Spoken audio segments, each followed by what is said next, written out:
순직해병특검 정민영 특검보입니다. 오늘 브리핑 시작하겠습니다.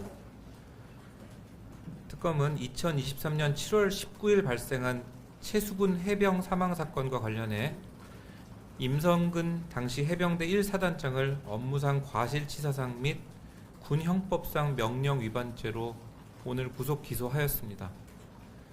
박상현 당시 제2 신속기동부대장 및 포병부대 대대장 2명, 중대장 1명 등 해병대 지휘관 4명은 업무상 과실치사상죄로 불구속 기소하였습니다.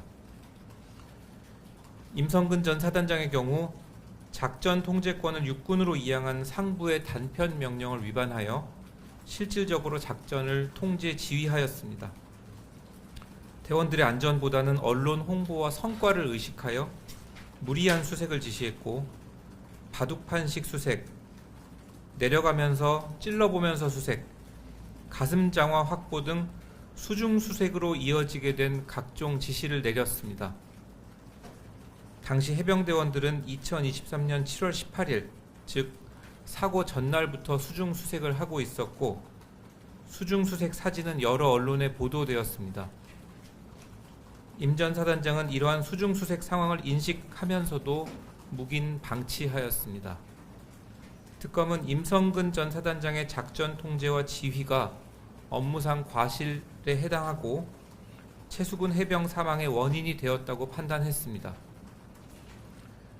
박상현 전 여단장의 경우 작전 지침을 불명확하게 전파하였고, 별다른 안전 대책 없이 사단장의 무리한 수색 지시와 포병부대에 대한 질책을 하달하였습니다.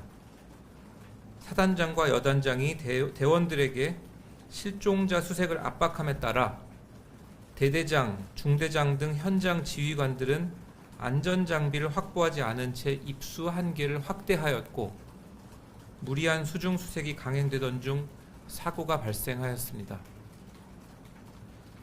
최수근 해병 사망 사건은 군 복무 중이던 20살 청년이 안타깝게 목숨을 잃고 여러 해병대원들이 물에 빠져 생명과 신체에 큰 위험이 발생할 수 있었던 중대 사건입니다. 신속한 수사를 통해 사고 원인이 규명되어야 했지만, 사고 발생 후 수사 과정에 대한 지속적인 윗선의 압력이 있었고 2년 가까이 아무도 기소되지 않은 상태로 특검이 사건을 이어받았습니다. 특검은 무거운 책임감으로 이 사건을 수사하였고, 기존 수사에서 밝혀지지 않은 주요 사실관계들을 추가로 밝혀냈습니다. 이 사건 사고가 발생한 포7대대 외에도 73 보병대대 등 여러 해병부대에서 수중수색 등 위험한 상황이 있었다는 점을 확인했고, 관련 증거를 확보했습니다. 임성근 전 사단장이 다른 피의자들과 주요 참고인들의 진술을 회유한 정황을 다수 확인하였고, 임 전 사단장이 압수수색 직전에 자신의 휴대전화에 있던 해병대원들의 수중수색 사진을 보안 폴더로 이동시켜 은닉한 사실도 확인하였습니다.